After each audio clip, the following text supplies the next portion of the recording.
All right, you all, welcome back once again to another edition of the Diggie A-2 podcast. I'm your host, Rob Diggie, aka Rob D, BKA Rob D, in the place to be. So we are still on our journey of the new class. The new class is, the independent artist playlist that we have established on our channel. And if you don't recognize these symbols behind me, I'm getting ready to introduce one of the hip hop underground Southern hip hop kings, Young Bleed. So let me tell you a little story about Young Bleed. When I first heard Young Bleed, I first heard Young Bleed in 1997 off the I'm Bout It soundtrack. He had a song called How You Do That There.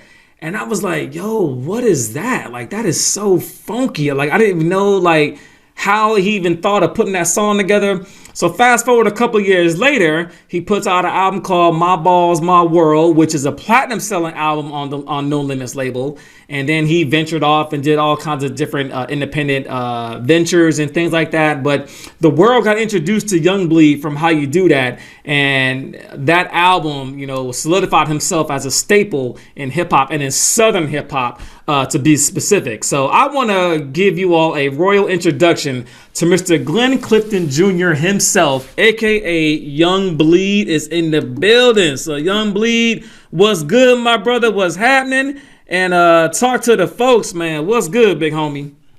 Oh, man, royal introduction, family. I appreciate you and the missus, man, for bringing me through like you do.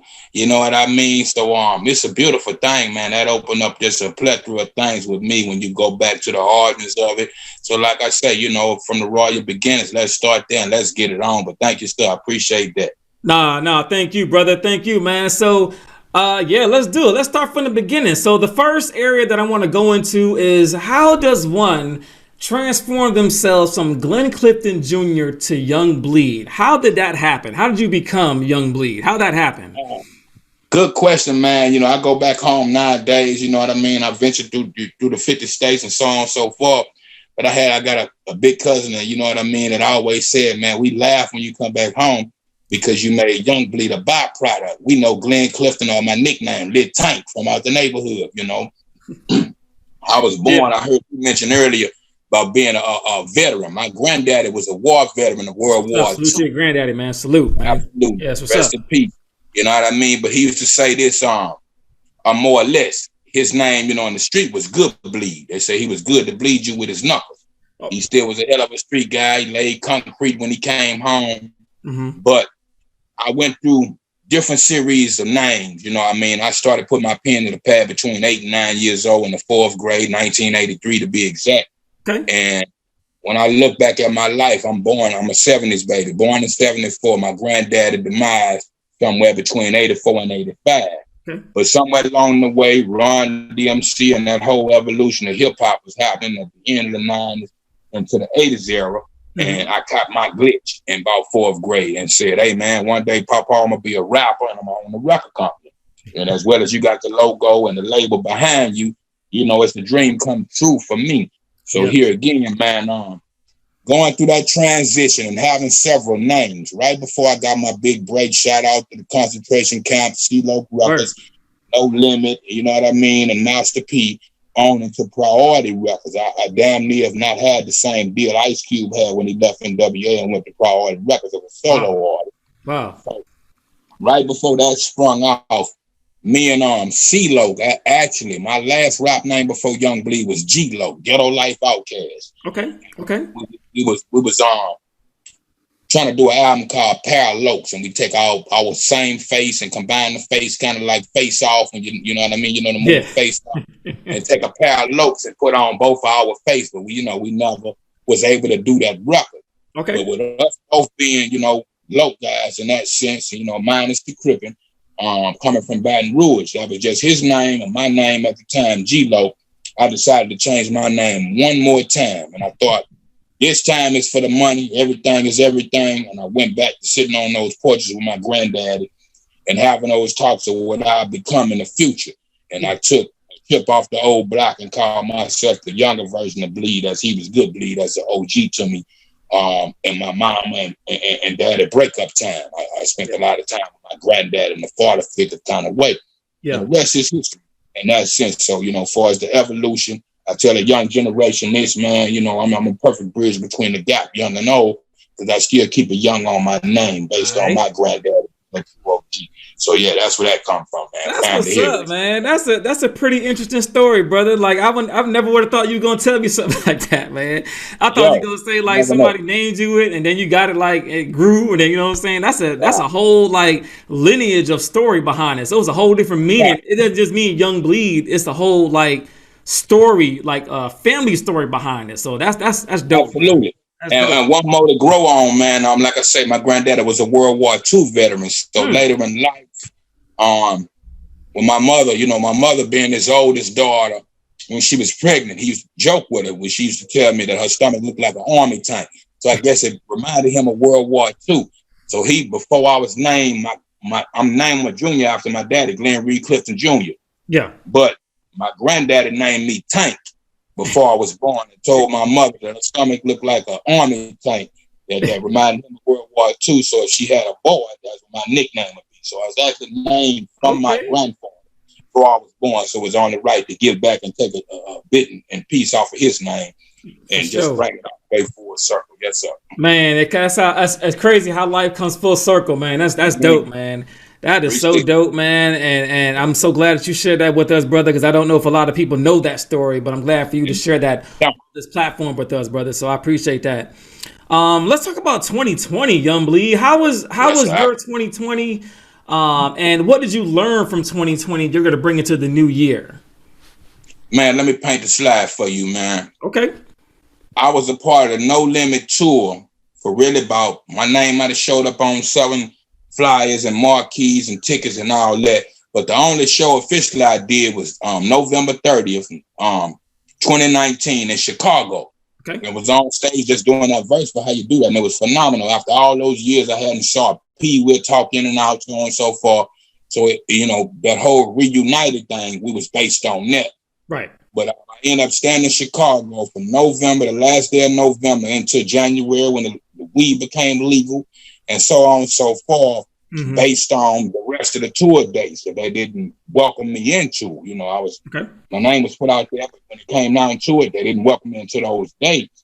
So eventually I left that tour. I didn't agree with what was going on. Yeah. And I'm saying that to say this, somewhere around that time, maybe the COVID was starting to exist. So I left Chicago, went back to H-Town. I'm a part of a podcast station called Bangin' 832 Radio that they made me a co-host since November that just passed. It's been a year. So November in 2019, all this was happening at the same time. Okay. I went to H-Town to reconcile with the people we had met and set it in stone. But I left straight from Chicago to Houston, Texas, stayed a week or two, went back to Baton Rouge and hung around and started working on records. Shout out to my son, Tyler Ramon, son of the Dawn. Shout out, at the house studio. And me coming back home, I was able to work in the crib and do certain things till I got the phone call to come on up to Cincinnati, Ohio. Shout out to Marvelous Marv and Marvelous Marv Productions. Was a guy that I met through the internet while I was in Chicago that January and November to that. And we set in stone to do a show somewhere around April, May. Then the week after that, I will file it 7 days later to come back to Louisville, Kentucky and do a show. So it didn't make sense to me having friends and family go all the way back to the South. No, you get back up here and do that type of thing. So I stayed between those areas. Then everything started to take place for us, the COVID. So in a sense, I was supposed to go to California, Texas, and Georgia to do a few other shows that naturally was postponed.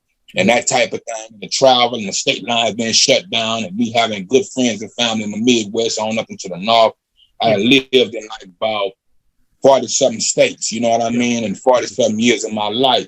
So in all those times, I'm going to get with the local rapper to the main rapper and try to connect in those areas. Just being a young entrepreneur or starting my CEOism, or I had started it when you go back to 2009 and 2010. Right. So in the midst of that, I ended up here in Kentucky going back and forth doing different things, but of course suffering like everybody else, man. They're cutting to our payroll, the shows, and everything that we had predestined planned for 2020.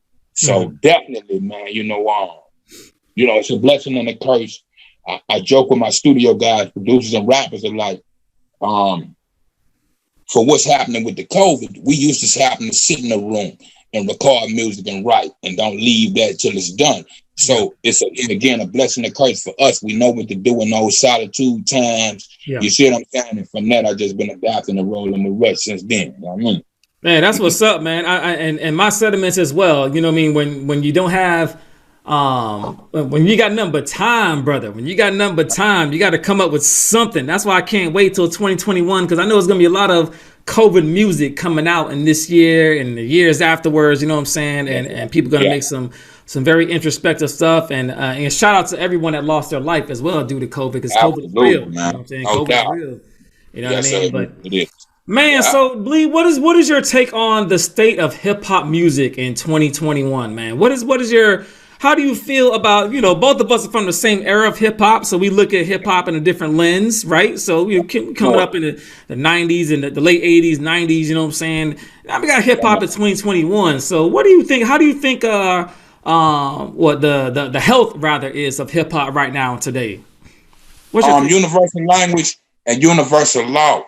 And coming from that time, man, you know, I could speak a lot of, like I said, being a 70s baby, and we was first getting those black exploitation flicks, Superfly, Dolomite to the Mac, then the soundtrack to the street.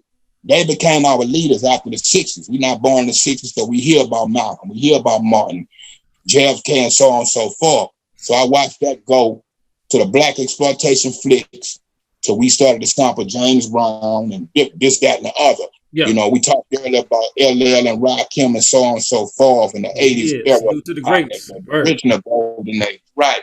When guys only had beat machines or turntables to duplicate a band.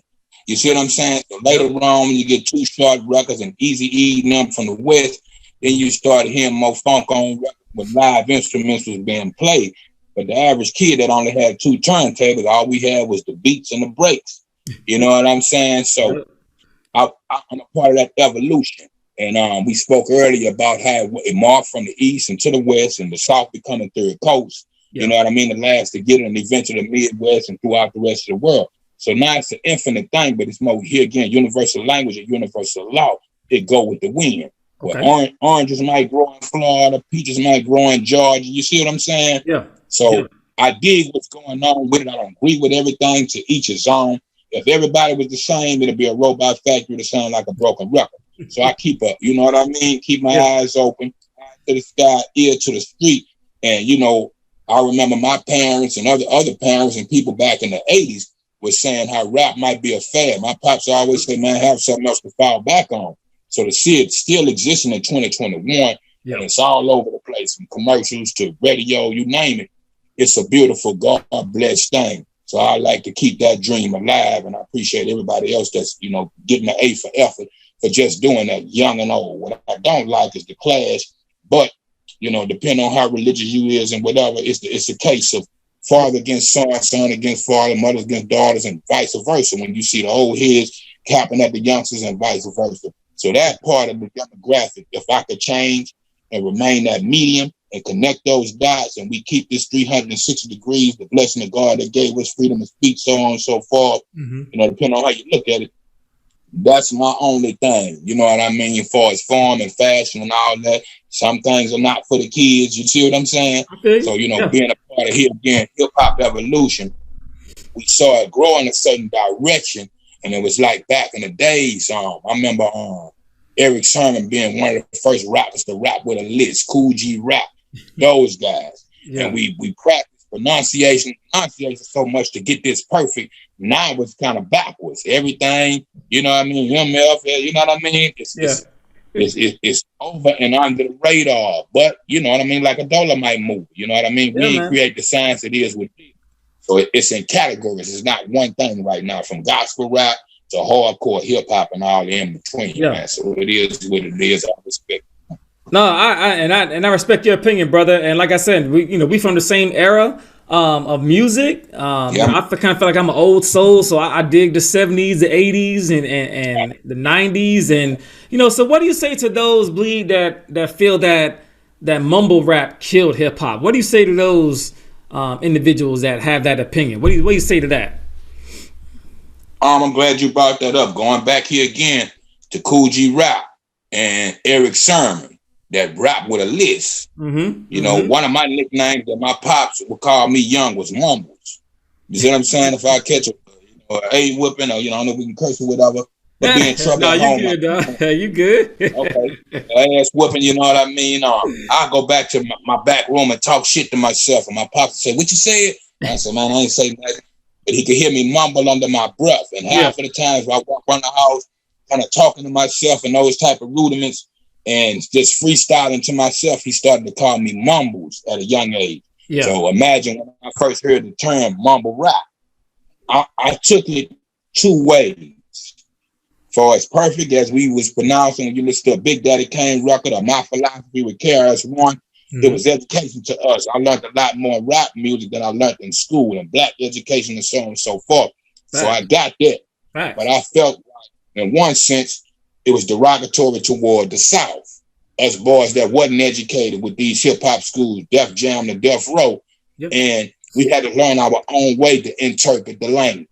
You see what I'm saying? So I had to understand that demographic, you know what I mean? The older heads, I'm cool with Dougie Fresh and guys like that I had the privilege to meet in person. And they not tripping on hip-hop started in New York. Rakim is not tripping on that. They happy that it went around just like it came to them. So I respect the respectable at the end of the day. And it's all about education. And like Scarface said, it's the one line of communication that we got left to communicate with us beyond the TV, you know what I mean, the news, and what's on regular radio every day. So everything else, like I said, is evolution, education, and growing into that. So each one teach one at the end of the day. If your brother don't know how to say ABC 1, 2, 3, then it's your duty. Like Astada Shakur say, pass it on. Pass that knowledge on. Let's uplift each other instead of tearing each other down. You know what Brother, I mean? preach it, man. Preach it, my dude. Hey, man, like, man, y'all need to hear this, man. Like, man, bleed. Like, that's real talk, man. Especially with us as black people, as a black community, we too busy tearing each other down. I think I'm getting hopeful, man. I'm starting to see this change, but I think it's with this generation. It wasn't with us, but I think this next generation is starting to figure it out, man. Like we are powerful, more powerful in numbers than we are trying to tear each other down. I'm starting to see it, man. So I'm hopeful that the next generation has finally figured that out, man. You know what I mean? So, man. So let me ask you a question, brother. So what is either a song or an idea that someone else created and you were like, damn, I wish I'd have did that shit, man? What does that for you? I feel like this. God bless us all, right? Yeah. Early bird get the worm. If you don't, I don't believe in wasted talent, and shout out to the movie Bronx Tale. If you gonna pass up the blessing of the thought that God trying to use us, let's say we all grapes on the vine and God is that vine, and he pumping through you and you sleep on your blessing, then you'll hear somewhere else because he gonna manifest what he mean to manifest, whether you pick it up or the next person pick it up. So ever since a kid, I just recently was connected with a guy by the name of LaWarn Love. For those that know LaWarn Love, he was one of the first artists signed to Luke Skywalker Records back in the 80s and the youngest to be signed with the Stevie Wonder sample. Everybody say, yeah, it was a hit record. So we've been playing friends and brothers in that sense. But I'll go back to that. Here again, you sleep on your blessings, it's gonna pass you by. I used to want to be the youngest rapper signed. Then I see something that I was working on from little bit of Baton Rouge that wasn't New York and California. And the thought gonna manifest itself. Was meant to manifest, through the eyes of God and blessings of God. It's gonna take place. So at the end of the day, you know what I mean? I feel like don't sleep on your blessings, man. I keep, we got these phones and everything and so on and so forth now that you can record, write down what your idea is. My mama taught me to sleep next to the bed with a pen and a pad because, a lot of things come out of dreams and visions. You know what I'm saying? So don't sleep. You know what I mean? You understand God when he's speaking in that sense and being entitled to your blessing. You make one step, he make two. So that's how I feel about that at the end of the day. I feel that, man. I feel that. I tend to find myself doing that a lot lately. I come up with an idea and I'm like, I gotta write it down real quick, otherwise I'm gonna forget it. And then, you know, to your point, if I don't write it down or come up with it, I'm gonna see somebody else have it. I'm like, man, damn, man. It's not stole right from you. I'll give you a quick story right quick. When I was a kid, I had a song called I Got the Power. All right. Then CNC Music Factory came out.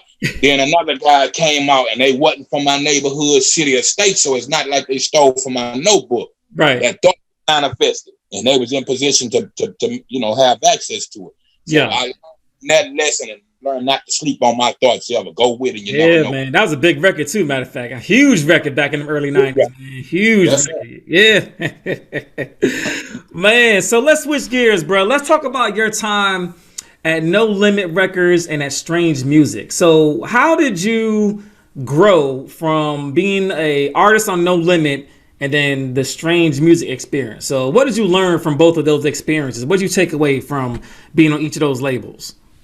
I learned a lot with both of them, and here again, 360 degrees. It was a family and record family. You know what I mean?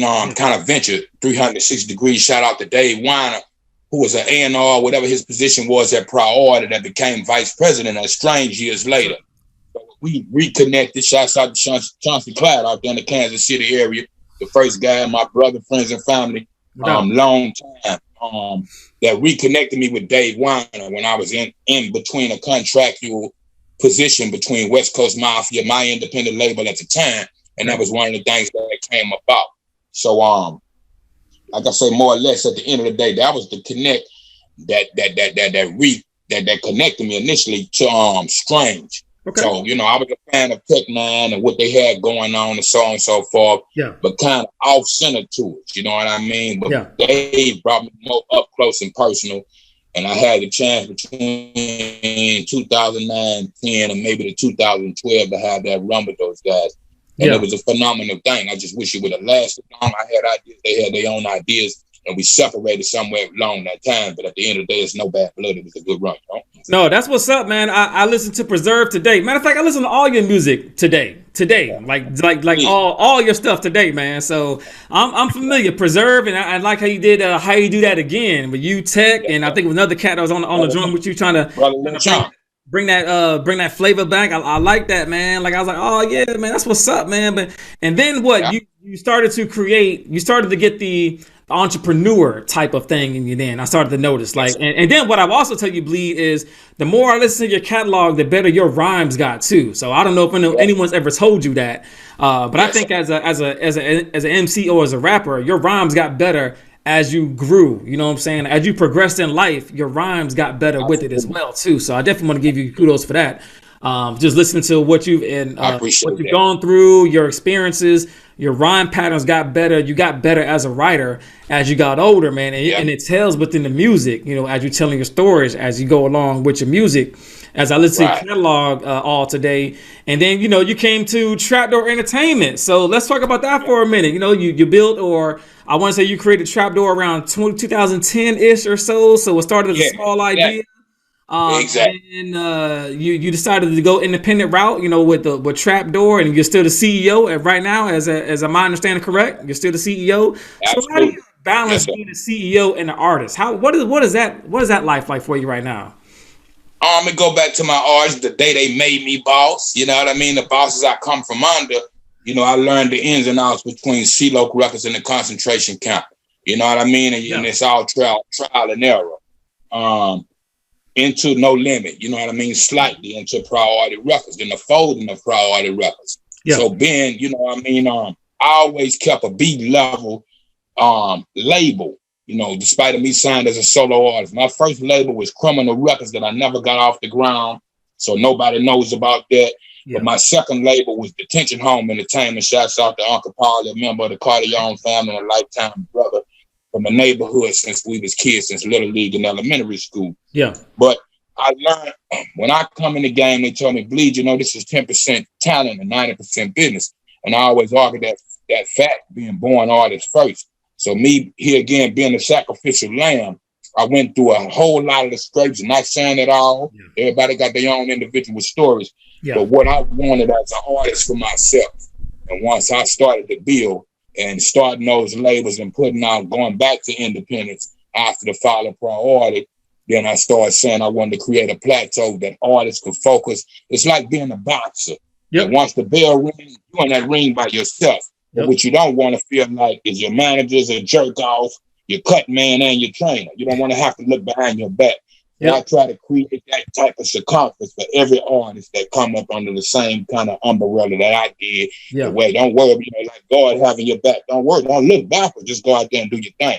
Everything else gonna be on, and learning from my self experience. That's what I try to pass on to everybody else. I think that's dope, man. I think that's dope. That's a great analogy. You going out there and fighting. You want to make sure that if you're going out there into the fight, that the people that got your back got your, like, for real got your back. You know what I mean? Like, not pretend, not pretend, but gonna take care of you when you got something happen. You know what I mean? So I think it's dope, man. From my understanding, you're still creating music, man. Let's talk about your new stuff. You got any new thing coming out? I saw your last album from 2020. Saw your last project. So you still making music, brother? How are you bouncing? Do you sleep? Like, how are you? Look, everybody asks me that. That's the burning question, man, and I appreciate you bringing that up. November 6th, I put out a record, and we was talking on the COVID. I had, I always think 5-10 years ahead of time, so I'm always working on what I'm gonna put out next. But I slid what I had originally scheduled to the side when the COVID and all that was taking place in 2020. And shouts out to my man Chuck at Work Clothes, that team Insomniac out there in Indianapolis, Indiana, and Grind Music, and as well as Chop at Chop Studios. So we thought for a minute to put together an EP, and being a fan of Ice Cube and Eazy-E and them way back in the days, I always wanted to do something like Kill at Will and Niggas for Life, that type of thing. And a pre-plan. I had an EP before that, but due to the times, you know what I mean, I come up with the term signs and wonders. You know what I mean, just to bring it more biblical, and that contribute back toward God and what was taking place with the COVID. I heard a few people mention God, but everything else we try God. That's how I'm raised. So I wanted to do a prequel, then get into an album called There Is a God, which I'm looking at sometime next month releasing. So as of November 6th, I dropped Signs and Wonders. That's a 7-song EP. Right. I did a re-release of a friend of mine by the name of Freeze. That's out of the Monroe, Louisiana album, and his CEO, Big D from Big Weight Entertainment, man, that's fighting a life bid for something he got attached to. Whatever the case is, out as far as northern Louisiana. Go ahead, homie. Yeah, no doubt. Allowed me back from the penitentiary to re-release that record because people didn't know about it in 2008. Some did, some didn't. Yeah. So Signs and Wonders, Young Bleed and Freeze off the curb was his first artist, and they decided to break him in with me. Third to that, I got my first group off the label called The Younger Gang. So I put out The Younger Gang after that. Then I re-released the Corleone Family that we released in like 2004, 2005.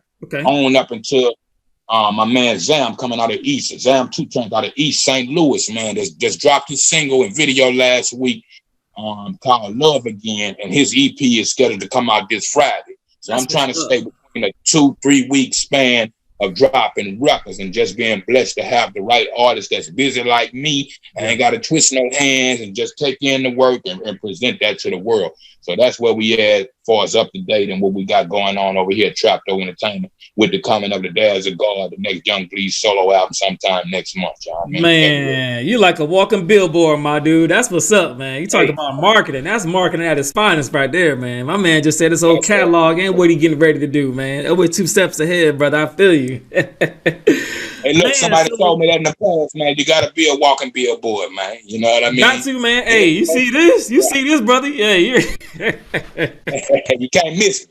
Yes, sir. You can't miss it, man. You can't miss it. So, all right, brother, I got one more question, man. And usually it's the most important question that I ask entertainers and artists that I interview is the future. What does your future, or how do you want your future to shape out? And what does Young Bleed's legacy? How do you want to leave your legacy behind, brother? Okay, man, I'm blessed, man. Nowadays, I've been a granddaddy since 37, 38 years old. Congratulations, so man. What's up? Thank you, sir. I have 5 kids initially, a son in the beginning, 3 daughters on the in between, the baby boy in the end, and my 3 grandkids, 2 grandboys and a granddaughter. Yeah. So my thing was not force field the game. You know what I mean? I back up to see if you pick up this kind of like if you ever saw this movie about the Holy Dalai Lama, the Kun Dun. And once one Buddha died, the way you recognize the next Buddha is he pick up where the other one left off. They put all his items out on the table, and if he pick up that, then that's reincarnation. Yep. So to be blessed to still be here, to see my son to be 29 years old. He helped me run the gambit of the company. He do hip hop and R&B. Shots out here again to Taj Ramon. So it's just, any father and son, we all, we accept our kids how they come, but God bless me with a son first. And he everything that I could hope he to be without me ghostwriting and forcing him to do anything as well as the rest of my kids. Yeah. So as far as the personal legacy, on until here again, the rest of the artists and their family and all that, I want to do what I got to do, man. And, I'm not ashamed of my age or nothing like that. God said the same. June 6th this year, I'll be 47 years old. Hey, blessings, again, brother. Blessings, brother. Thank you, sir. Happy early It was birthday. Days in my 20s. You know what I mean? I didn't think I'd live that long. And my parents have vouched for it. Yeah, so to be here, it's a constant blessing. So my thing is to set everything in stone, do what I have to do in my lane, and see the rest of these guys and girls benefit as far as the label and what I said, in art. And that's all we can hope for as me and a businessman, you know what I mean? Yeah, I feel you, man. And your story resonates with mine. I'm a young grandpa myself, 2 granddaughters and a grandson. So I definitely feel you something about them damn grandbabies, man. Like man. They different, dog. I feel you. I don't know the word to put on it, man, but if you ain't got life in you, compassion and all that time, second thought, definitely, it give you something to think about all the time. It do, brother. It do. Well, Young Bleed, it has been a pleasure, an absolute pleasure, man, talking with you this afternoon, man. But in the Diggie A-2 platform fashion, we do shout outs at the end of the show. So, Young Bleed, this is your time, my brother. Who are you shouting out to the world this afternoon, my good sir? Who your shout outs going to? I always start with the world that's big enough, you know what I mean, other than the universe in that sense and God in the heavens. But definitely the Corleone family, everybody at Trapdoor Entertainment, banging 832 radio out there in H-Town, and anybody that keep an open mind, open heart, you know what I mean, an open spirit to me, man, you know what I mean, to keep this going, to keep me inspired, to keep it going. So much love here again, respect, success to y'all. Appreciate y'all for having me through, and everybody that's into what I'm doing, man. I appreciate that. We appreciate you, brother. So, ladies and gentlemen, I present to you again, Mr. Young Bleed, the AKA Underground King of Southern Hip Hop, is in the building. Brother, we wish you all the success and love that you can handle, and hopefully we'll have you back on in the future, and we can actually talk about hip hop and a podcast platform. So that'd be dope to have you back on if you wouldn't mind that in the future, man. We'd love to see that, man. But shout out to you, brother. Shout out to your family, and of course, shout out to all of our fans, followers, and supporters, and of course, shout out to hip hop. All right, y'all be easy. 100. Peace. Much love. Yeah, man.